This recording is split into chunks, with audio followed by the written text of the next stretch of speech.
videos we will upload more patriotic news. Massive news: SHE can say goodbye to her career. This shocking statement will get her expelled from Congress.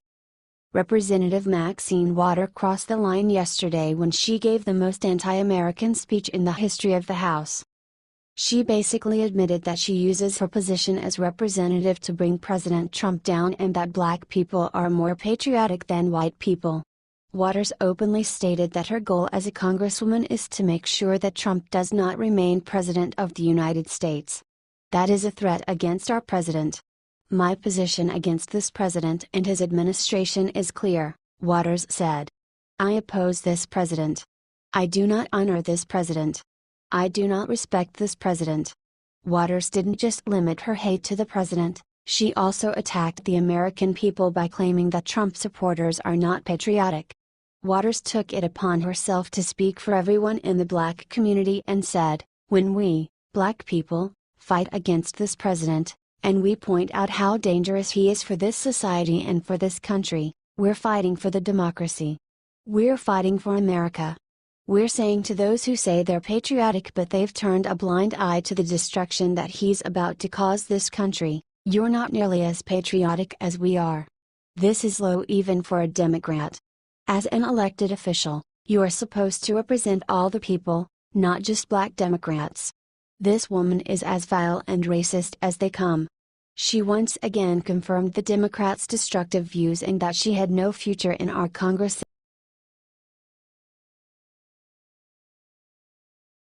Breaking: Gorsuch received devastating news from Democrats right before confirmation. There is no logical reason to be against the confirmation of Neil Gorsuch. That hasn't prevented Democrats from getting out their frustration on the incredibly qualified judge. This morning, we discovered that the Democrats are going to obstruct Gorsuch's confirmation. Senate Minority Leader Chuck Schumer introduced his envisioned plans to vote no on Judge Neil Gorsuch's nomination to the Supreme Court and assured that Republicans would have to defeat a Democratic filibuster in order to announce him. "I have decided in this after a thorough deliberation. I have come to the conclusion that I simply cannot accept Neil Gorsuch's nomination to the Supreme Court," the New York Democrat said Thursday. Schumer continued to say that Gorsuch will have to surpass a cloture vote and earn his confirmation. "This is absolutely nothing more than political theater. Democrats really should be ashamed. Keep in mind how Democrats referred to Republicans as obstructionists for 8 years when Barack Obama was U.S. president. They have blocked much more in a couple of months than Republicans did in many years. Donald Trump had a more difficult period obtaining his cabinet confirmed than any president since George Washington. These days, he can't even get a judge through without a filibuster. At some level, Democrats are going to have to agree that Donald Trump is the president. There is actually absolutely nothing questionable about Gorsuch. Nothing at all. The Democrats are lost as a party. Nancy Pelosi doesn't even know who is the head of the party. Republicans will conquer this, but they will have to use the nuclear option, which McConnell has earlier indicated that is on the table.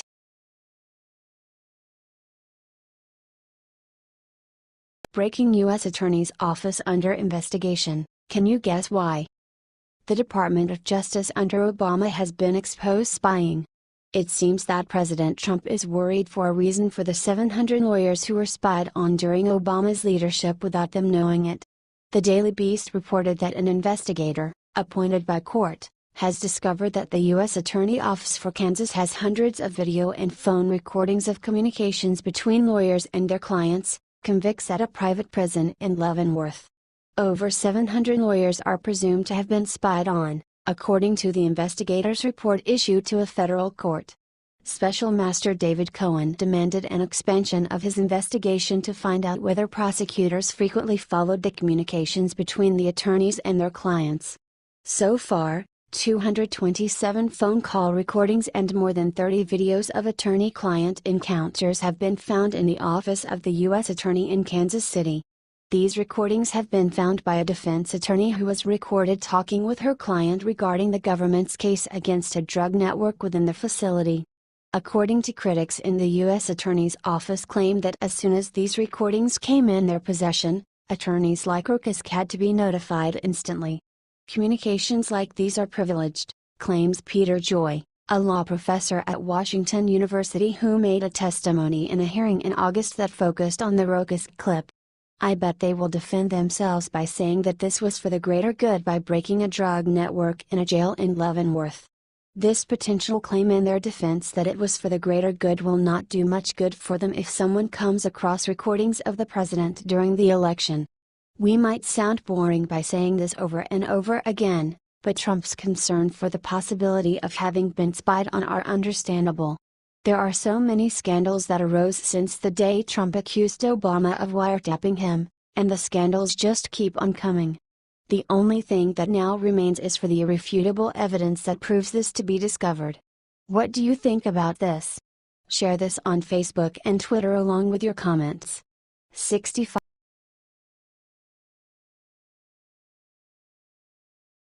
It's over. Trump just tweeted a message that will scare Hillary Clinton to death. Everyone thought at this point that Donald Trump had given up his dream of arresting Hillary Clinton and Bill Clinton. Wrong. Last night he shot out 2 tweets that should scare both of them to death. This is her worst nightmare. He asked Congress to investigate Hillary Clinton. Why isn't the House Intelligence Committee looking into the Bill and Hillary deal that allowed big uranium to go to Russia? Russian speech, money to Bill, the Hillary Russian reset, praise of Russia by Hillary, or Podesta Russian company. Trump Russia story is a hoax. See what I mean? It's finally back on. Trump is, of course, referring to Hillary Clinton selling off 20% of our uranium production capacity in the form of U.S. mines, mills and tracts of land. Hillary Clinton is also guilty of significantly helping the Russians develop their digital spying network by assisting in the formation of the Skolkovo Innovation Center. So why the hell isn't Congress investigating her ties to Russia? What about her ties to China? Or how about Saudi Arabia?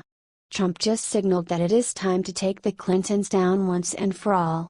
Share this out if you agree with the president.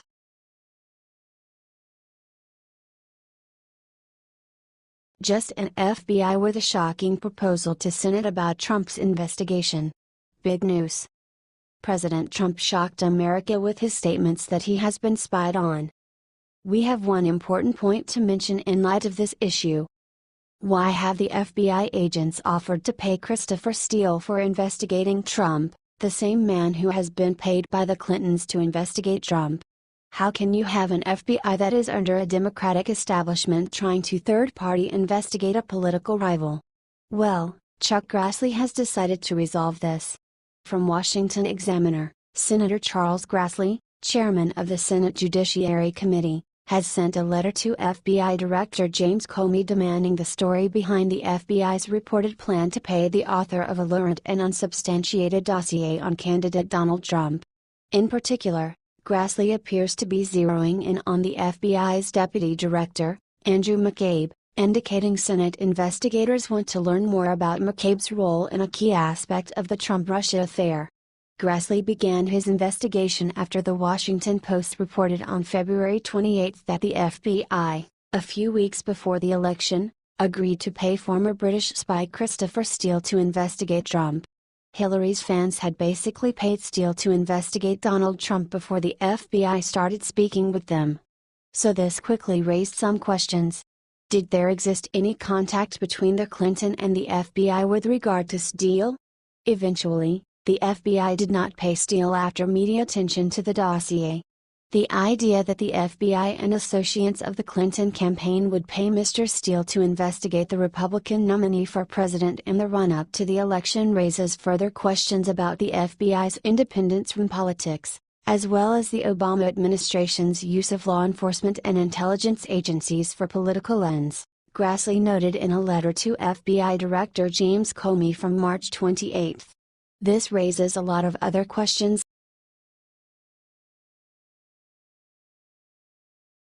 Just in. General makes shocking statement about Obama, America in shock. While Barack Obama was still president of this country, he inflicted an almost irreparable damage to this nation with his numerous unconstitutional activities. It now seems that the former president will have to face the consequences for his crimes. With the proof he has at his disposal, Trump can easily press charges against Obama whenever he so desires. Lieutenant General Thomas McInerney shared his thoughts about Devin Nunes this week.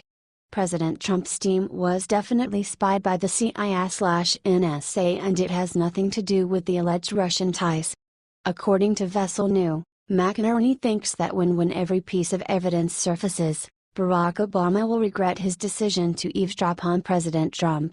Furthermore, he added that Democrats are fabricating the whole Russian story so that the president's attention will be diverted from investigating the Clinton server, and Clinton and Obama broke the Espionage Act, a felony for which one can be punished with a huge fine and a prison sentence of up to 10 years.